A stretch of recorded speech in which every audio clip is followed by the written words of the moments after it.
Hello, everyone, and welcome to Change Your Thinking, Change Your Body. My guest expert today is Michael Neeley. Hi, Michael. Howdy. I love your setup. Got to tell you, I want to get to Thank see you. some of that. That looks awesome. We'll get into everything that you do. So I'll read a short bio because I just like to introduce in that way, and then we'll be off and running with what you have to bring to us for today.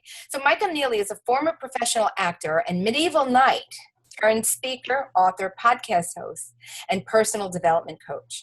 His podcast, Consciously Speaking, has over 1.5 million downloads, and his upcoming book, The Art of Forgetting, Your First Steps Towards Lasting Change, comes out this year. Oh, excited to hear about all this. Michael's passion is waking people up. And he does it by coaching heart-centered entrepreneurs and finding their gift, growing their voice, and stepping into the spotlight in a big way. As a mindset master, Michael mentors people in podcasting, hosting their own summits, social media marketing, and growing their audience. Well, welcome today. I love everything I read. Excellent. Thank you. A lot of little tasty medieval knight. Yeah, I used to joust and sword fight for a living, 12 years. I used to joust and sword fight. Like you're throwing that around. Yeah. Not a lot of people can say that, huh? No, not a lot of people can say that. That doesn't have a film crew behind them saying, cut, take. Right. That must have been fun, huh? It was a total blast. I did it for 6 years with the Medieval Times Dinner and Tournament. I was the head knight and show manager. So I actually traveled to the different locations where they were opening these new restaurants, and I would hire other people to train to become knights, teach them to ride a horse and sword fight, and then perform in the opening of the show. So, come on, that sounds like too much fun. It was. Somebody in our audience today, better be all going up, Googling that, right? Right. So tell us a little bit about what you bring today, because I know that there's a whole host of things that you offer. And one of the things that drew me to you was I wanted to talk to you about mindset meditation. So how did you get into this work based on even what I read? Yeah, it's kind of, I guess the whole time while I was an actor, I was still always curious in studying characters about how we are as human beings, what makes us tick. Mm-hmm. And of course, as you can imagine, as an actor, you really want to dig into the mechanics of a character. And so as I did that, I learned more and more about how I tick and how other people tick in the world. And so I started to study folks, like Earl Nightingale and Tony Robbins and, Landmark Education did the whole thing. And so I really learned all this personal development stuff. And then it slowly evolved as I, quit my acting career after 20 years of doing that, decided to raise a family, move out of LA at the time where I was living. And I really started to pursue this other passion of mine, which is supporting people and really mastering our inner game, because I think that's what really holds everybody back more than anything, is just not getting control of the inner game. I know. It's the reason that sparked this summit for me, to really go out and find experts to talk about this, because I know that was something for me, was a growth spurt, if you will, and a constant vigilance too. Absolutely. And so I think you have a lot of background to bring to us today too. So how much do you think mindset has to do with weight loss?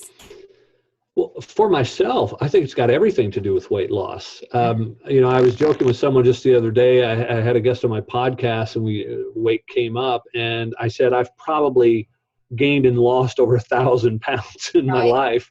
And what I've found is that if you don't get your mindset into it properly, like frequently we'll set a goal, but that goal is a short-term thing. Like I lost weight to look good at my wedding, or you might lose weight to get ready for summer, to look good on the beach or what have you. But then as soon as that passes, you put it back on because you haven't really shifted the mindset. You've set a temporary goal. And so I think that really to manage, your body and your weight really has to be a longer term mental shift to keep that lasting change. And so, I know we talked, you and I, about meditation prior to joining here, and so because I'm finding it very helpful for me to quiet the mind so that I can get centered with that. I'm not great at it for certain. I'm really not. I'm making a commitment to really be vigilant. Right now, my goal is to be consistent with it. Hmm. because I do recognize how it's very helpful. So, I mean, is there a way that I can meditate myself into a better body? That's a great question, and it's interesting because at one point I went away. We talked about meditating. I did a 5-day silent retreat where we were Oh, meditating like 14 hours per day, and this oh, was at Land of Medicine Buddha here in the Santa Cruz Mountains here in California. And I have to say, this was not my intention at all. I was just there for the meditation and the retreat. When I got back from the retreat and I weighed myself in on a scale, I had lost 15 pounds in 5 days. oh, stop. I swear to God. So And now I was, everybody out there's going, that's because he's a man. I can't figure it out. I was not trying to lose weight. I was eating a lot, I thought. I mean, the food there was great. The meals were all prepared for us. But maybe I wasn't snacking as much. I don't know. But I honestly think that I brought mindfulness into the picture. And one of the practices that we did, which I think this would be helpful to anyone trying to master their weight, it's not so much about how much we eat or even what we eat a lot of the time, but it's more about how we eat it.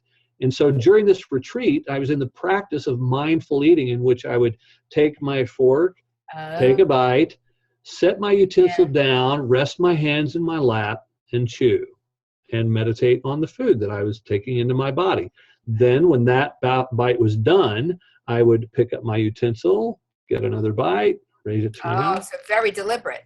Very deliberate. And I think what happens is that when we work from that space, our body really takes on a different aspect of the food, because as you probably know, I mean, frequently, and I notice this even myself, I catch myself doing this from time to time, that I'm barely done chewing one bite before I'm shoveling the next bite in. Mm-hmm. Mm-hmm. And so I'm working like this automatic feeder to get the food into my system as quickly as possible. And I think that hinders our whole metabolism and everything else. So I seriously think that with mindfulness meditation, you could, master a Yeah. better body through that.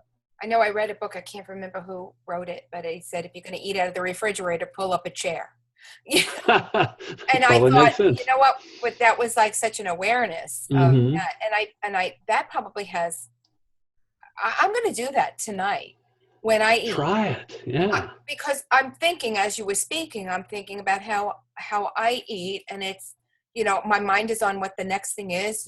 I'm just Hmm. eating to sustain life, if you will, and and then you don't even realize you ate it, and then if you're looking for a craving, oh yeah, that can get crazy. Yeah, it's nuts. And it was a total surprise to me. Like I said, I was not trying to lose weight.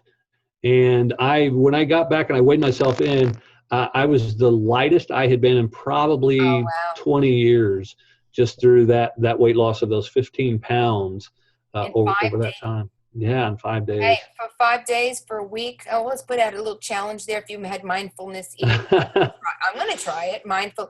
I mean, Yeah. literally because you were thinking about every motion and nothing else. Yeah, and I do have to add to that, though, because that alone might not have been what did it. But the other Yeah. piece of it is that we were meditating about, I don't know, 12 hours a day at least, sometimes longer if we decided to sit longer, which was optional. And there are also studies done that show that when the mind is more activated, Okay. that it burns calories. Now, I know that sounds contradictory to meditating, that you would think that the mind wouldn't be active. Because it's But right. But the difference is that it's not a mind on autopilot. So our mind is always going to be thinking. That's what the mind does. But when we bring awareness to it and attention to it, and we choose to control where those thoughts are going. So in other words, if I say, if I'm sitting for meditation, I'm choosing to focus my thoughts on my breath, breathing in, breathing out. And I'm focusing my thoughts on that business of the mind continuously, I think, burned a lot of calories, quite honestly. I can't figure out how else I might have lost all the weight, because you have to be burning some calories to do that. So Well, it's like anything I think that we're offering to the audience as we go through this summit too. It's when you have the full picture of many different disciplines, habits, whatever buzzword you want to use, right. then this will then be the side effect in a good way, right? It's Hmm. not like the bottle of pills. The side effect of your behavior changes working for you. So, Yeah. so what practices have you found most helpful in either maintaining your ideal body weight for you? What would you say that what we just talked about in addition to other things? I'll let you. I, yeah, I think absolutely, keeping mindfulness around food is so important. But then I also made a couple of other shifts in the last, 6 months even. One of the things was, as I mentioned, I gained and lost a lot of weight over time. And I did eventually put that weight on after that retreat. But just recently I hit like a peak, the most I'd ever weighed. And I really started to re-examine what was going on with my eating habits and what was in my diet that wasn't right for me. And again, I don't ever feel like our weight is about quantity. I feel it's more about quality and what we're putting in our body. I Yeah, agree. and so two major things that I cut out were sugar. And sugar is in so much stuff, and until Oh you my start God, to cut it out, you don't even realize. you don't. The And obvious things, and then this stuff it's in that you wouldn't even think it was yeah, in. Yeah.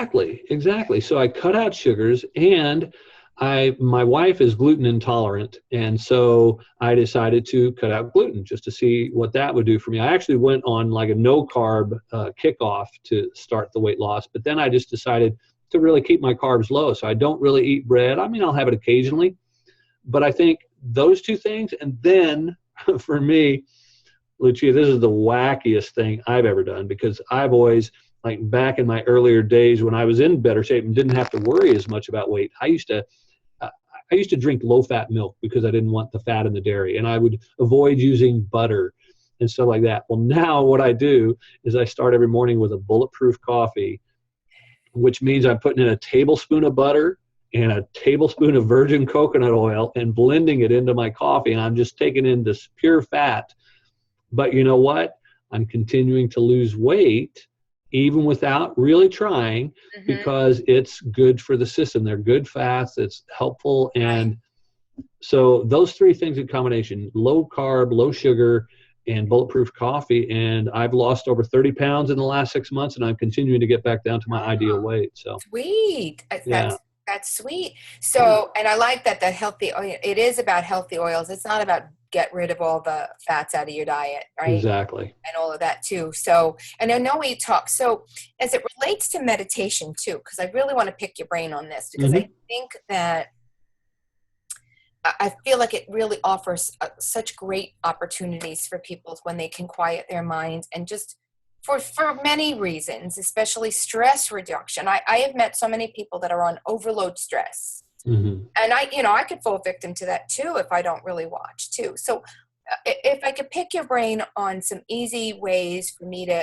and the audience to sort of, get ourselves on a page where we can start meditation, and really what's the most important thing about it? Hmm. Why would you consider it like an important aspect of life?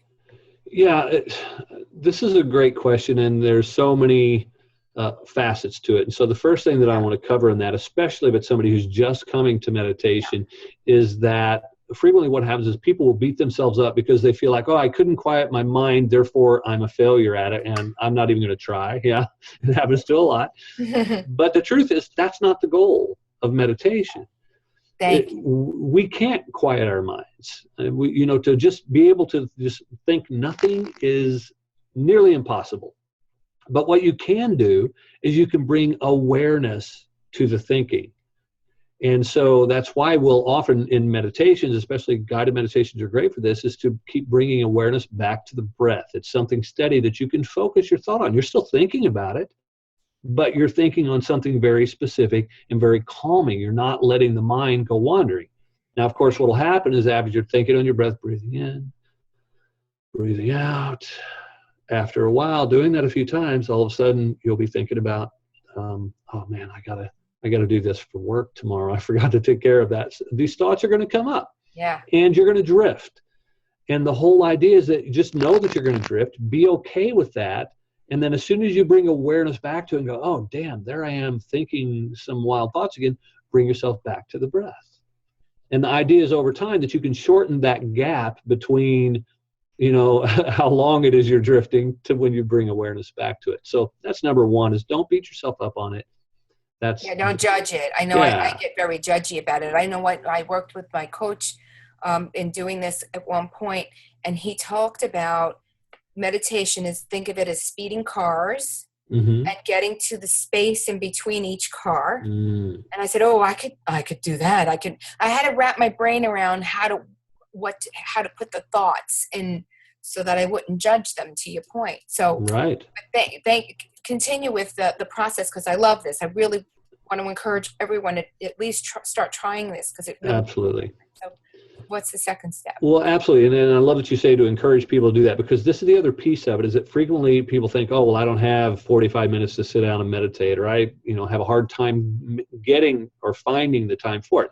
And the truth is, even 2 minutes, so many people, 2 minutes is good. And you don't have to be sitting. You don't have to find a spot on the floor and sit, in the Light lotus position or candles, yeah. anything. Yeah. Yeah. When I like to meditate, this is going to sound crazy, but I meditate while I'm doing dishes.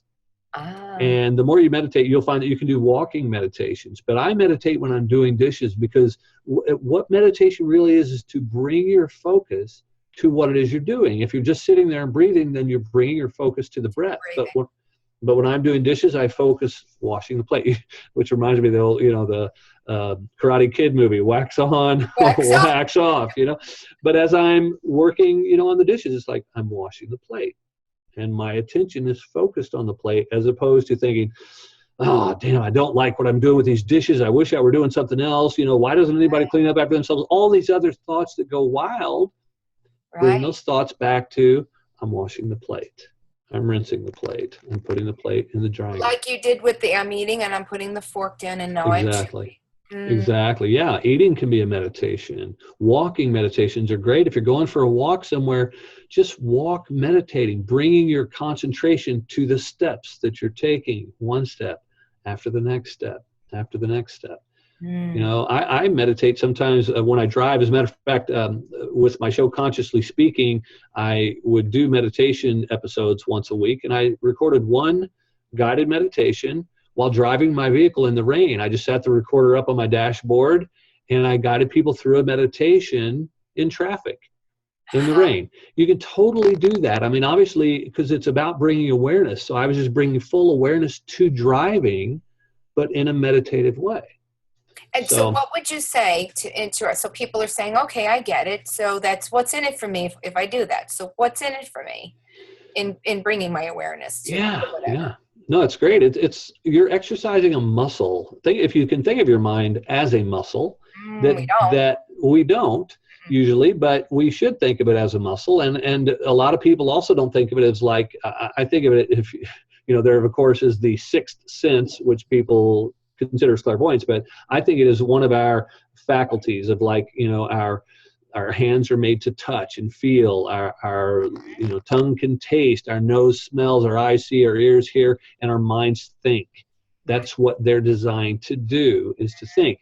And so it's a good practice to slow down that thinking and rein that thinking in, and to have it bring more awareness to it, relaxation to it, and work that as a muscle. Because then when you start to do that, where it benefits you in your everyday life is that you can then bring that awareness to what's going on. So you turn off the autopilot, so you're not reacting. Right.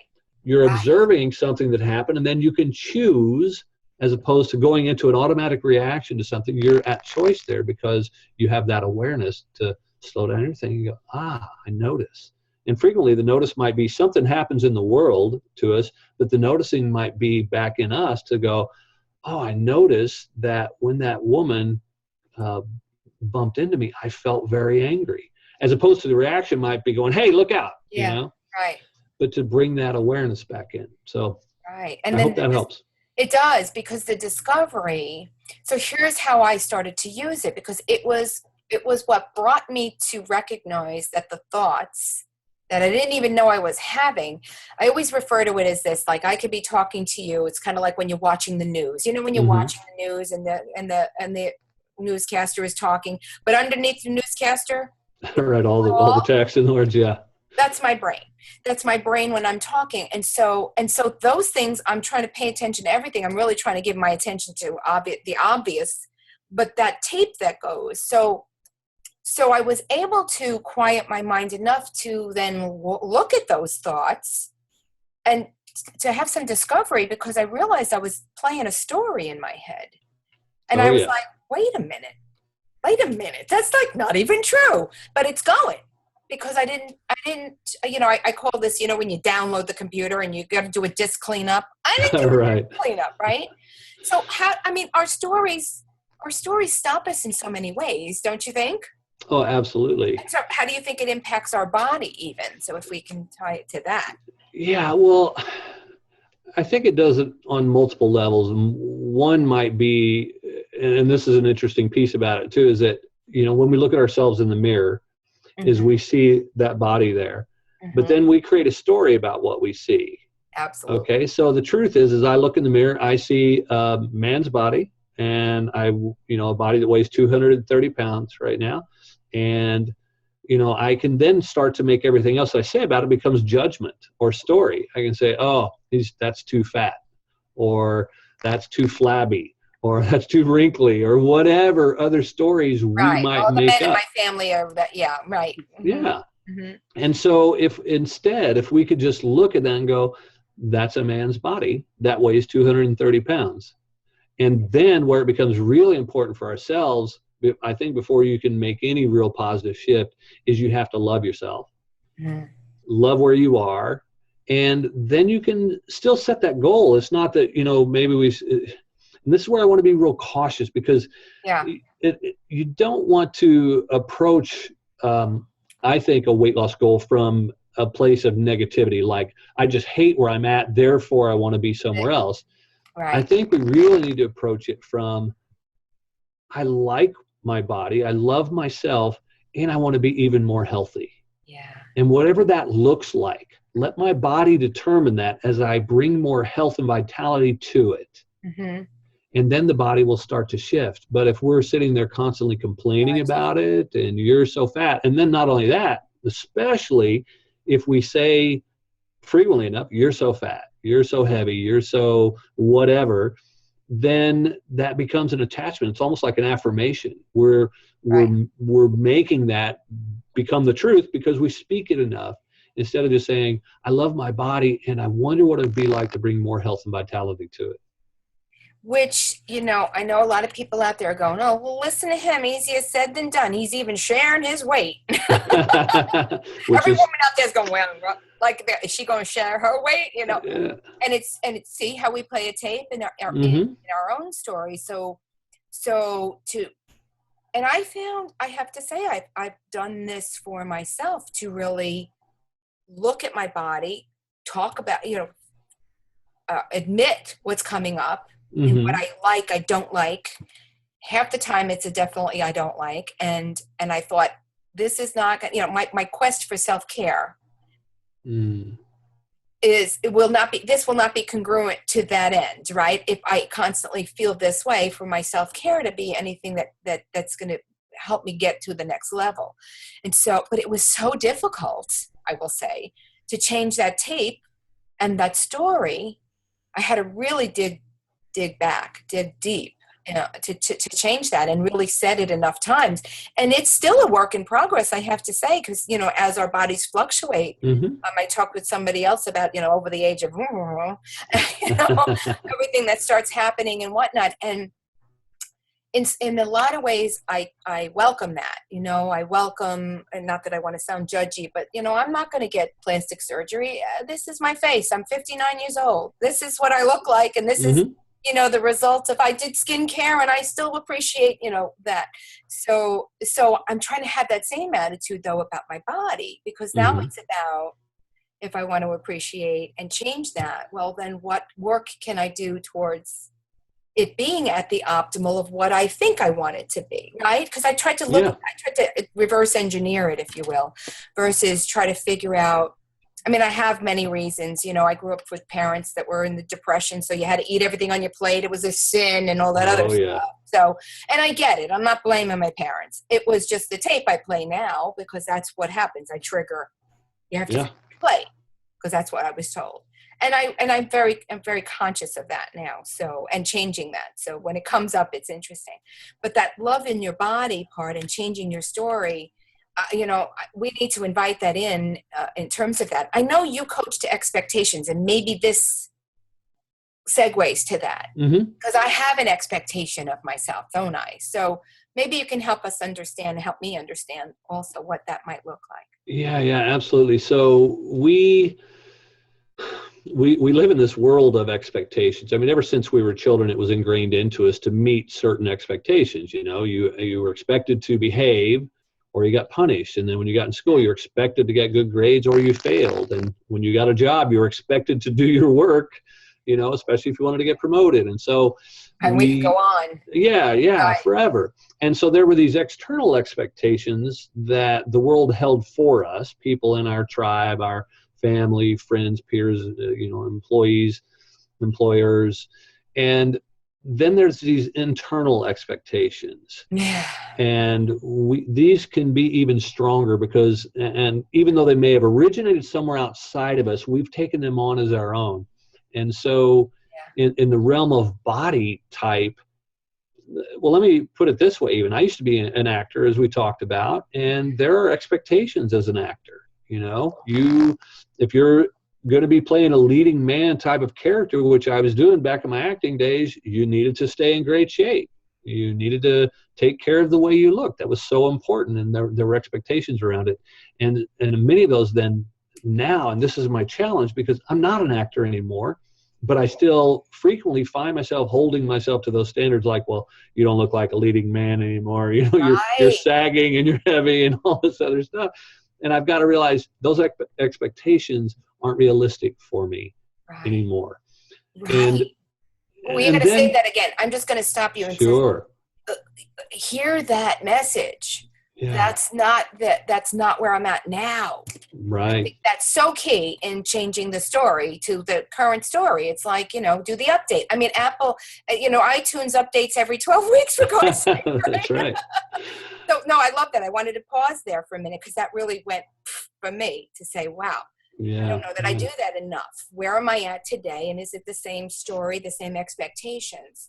Yeah, we need to make that shift. Go on. That was awesome. Yeah, you're very welcome. And so now I have to look at it, and quite honestly, I try to shed expectations as much as I can in general because I find that they're not as helpful anymore in many ways because we tend to then judge ourselves based on success or failure.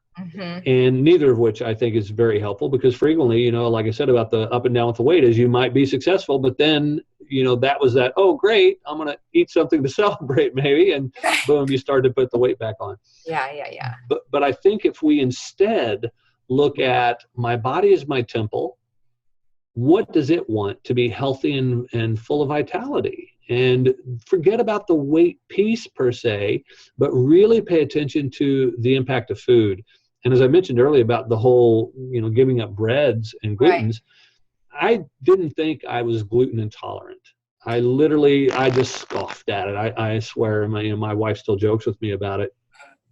And I didn't really realize it, especially because after I cut out glutens for a good long time, and then I'd have bread one day, wouldn't see any impact. But then we went on a little vacation to Vegas, and I had bread for 3 days straight. And then I looked at a picture of myself, and I looked puffy and heavier again. Like literally, I think it creates a swelling in the body tissue and inflammation. Yeah. And I didn't feel, and I didn't feel as good. And it made me realize, oh, wow. So, I love bread, but I like the vitality in my body more. And so what am I going to do about that? And so I think that was the big thing, to let go of those expectations of I expect myself to be a certain weight. I expect myself to look a certain way, but think of it from the perspective of what does my body want to feel alive? and Yeah, and thriving. I think many of us get out of touch with that, because we have so much stuff coming at us. The media, I mean, you mentioned even the movies. I mean, you just watch a movie. They're not saying be one way or another. We're picturing ourselves there, aren't Yeah. we? We're picturing and I know it's interesting, like actors, I used to say when they had to take off weight really quickly and then Hmm. put on weight for this certain role, I'd be like, ah, I couldn't. I felt myself going through that whole like mind mind bashing, if you will. But Yeah.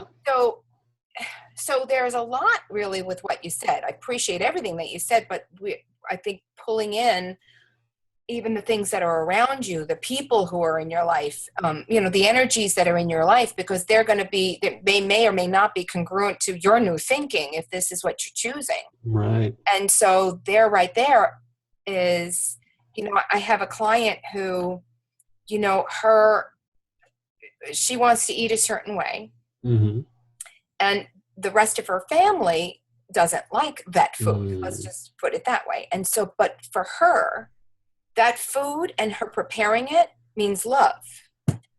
And they're not accepting that, right? So I'm not saying that. They're like, yeah, it's okay, right? And so she's now going, well, I need to make the food that they love because that's what it means to me. That's what we've uncovered. That's what it means to me. So she's aborted the mission on her plan, if you will. And it was very interesting to go through that because she wasn't even realizing it was other emotions that were involved, even in the food, that she wanted to be mindful of. It's Yeah.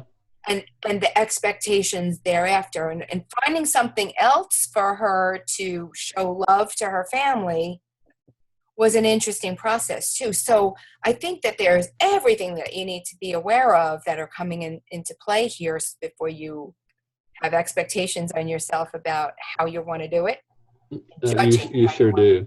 how you want to do it too. Yeah. It was Yeah. a lot. Well, and it's interesting you bring that up, Lucia, because it ties into another little piece. I'm training a group of people right now in a 4-week course on expectations. And one of the things that we talked about in our session just the other day was about alcohol as well. Okay. And you'll find that alcohol and food are very similar in that people around you have certain expectations. And you may notice when you're eating something, oh my God, you got to try this. This is so good, as they're trying to get you, because there's something about that shared enjoyment of something.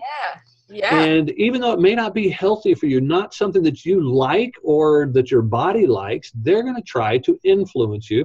Similarly with drinking. Oh, come on, have a drink with Right. me.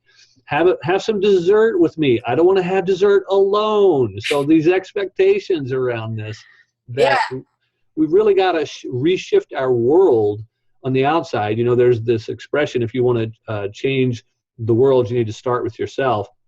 Yeah. I also think, and the way that I teach it is, if you want to change yourself, you also have to change your world.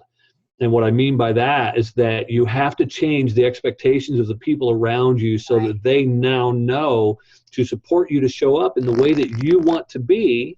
You need to educate them on that. And Yeah. so I think it's super important too. I've absolutely said that too. I said, if you're going to ask for help, you got to show them how to help you, or they're going to help you the way they think you want them to help. And Exactly. you're all like, but it's interesting. I mean, you called it, I have a gentle word. I'm thinking saboteur.